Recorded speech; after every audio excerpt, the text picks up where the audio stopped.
उत्तराखंड में चुनावी बिसात बिछ चुकी है। सभी राजनीतिक दल अपने चुनावी मोड में आ गए हैं।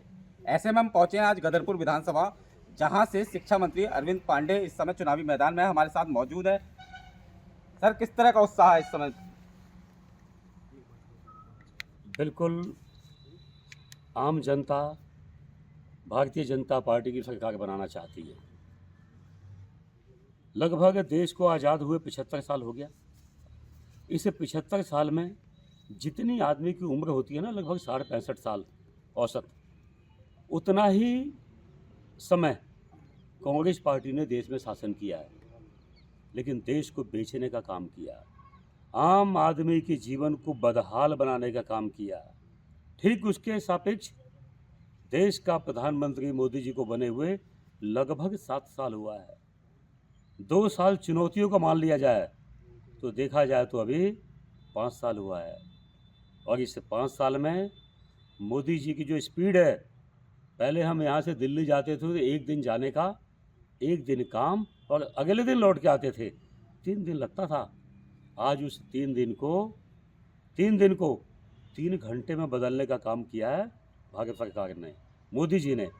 और जो पड़ोसी मुल्क हैं, जो हिंदुस्तान के सैनिकों का माथा काट के लेके जाते थे, हिंदुस्तान का प्रधानमंत्री बोल नहीं पाता था। आज हिंदुस्तान का प्रधानमंत्री इतना मजबूत है कि हमारे देश के सैनिकों को छूट है कि अगर जो वहाँ से एक गोली चले तो पूरी मैगजीन खाली कर दो। यह आज़ादी किसी ने दिया है तो हिंदुस्तान की पहली सरकार ने दिया है। इन सब हालातों को देखते हुए और कोविड काल में इतना बहुसंख्यक आबादी का देश होने के बावजूद सबको समय पर टीका लगाना, सबको सूचीबद्ध करना, प्रत्येक गरीब भाई बहनों की किसी का चूल्हा बंद नहीं होने दिया, बुरे वक्त में सबको निःशुल्क राशन दिया, निःशुल्क इंजेक्शन लगाया।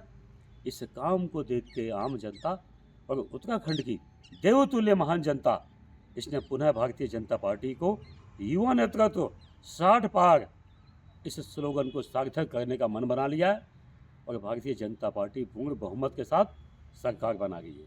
राज्य का एक मिथक रहा है कि शिक्षा मंत्री जब भी चुनाव लड़े तो जीते नहीं है, कहीं डर तो नहीं रहे? बिल्कुल बिल्कुल। देखो, आप मुझे देख के बता सकते हो कि डर है या नहीं है।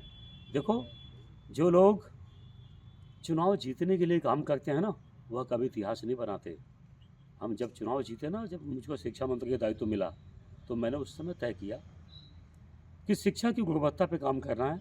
और छोटे भाई, आप जानते हो कि जहाँ शिक्षा की गुणवत्ता के लिए प्रदेश पिछड़ी प्रदेशों में गिना जाता था, आज नीति आयोग की सर्वे में उत्तराखंड 4थे स्थान पे है। और यही नहीं, सरकारी सिस्टम पे आम जनता का विश्वास नहीं होता था।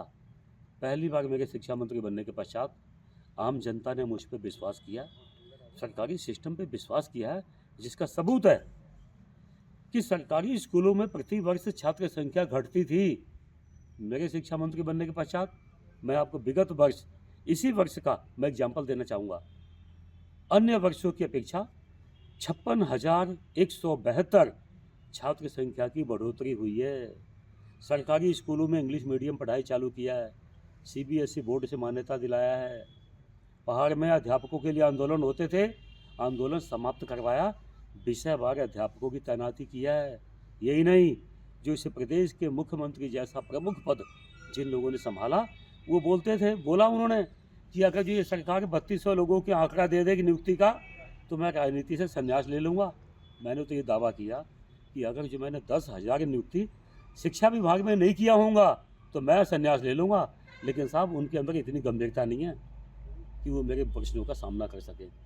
तो इस व्यवस्था को बदलने का काम किया है। और ये हमारे विधानसभा की जनता जानती है कि मैंने शिक्षा विभाग को उद्योग विभाग नहीं बदलने दिया, मैंने नहीं बनने दिया, और शिक्षा की गुणवत्ता पे काम किया है। तो मिथक भी इसीलिए बनते हैं कि किसी न किसी को तो तोड़ना चाहिए। और यह सौभाग्य मेरी गदरपुर की जनता को मिलने जा रहा है। यहाँ की जनता मुझको 5वीं बार विधायक बनाने जा रही है, और विधायक ही नहीं, ऐतिहासिक वोटों से जीत दिलाने जा रही है। मैं यहाँ की जनता का एडवांस में मैं साधुवाद करता हूँ, धन्यवाद देता हूँ। तो ये थे हमारे साथ शिक्षा मंत्री अरविंद पांडे जी, जिनका साफ कहना है कि गदरपुर की जनता इस बार उन्हें ऐतिहासिक मतों से जिताने वाली है और वो मिथक को भी तोड़ेंगे।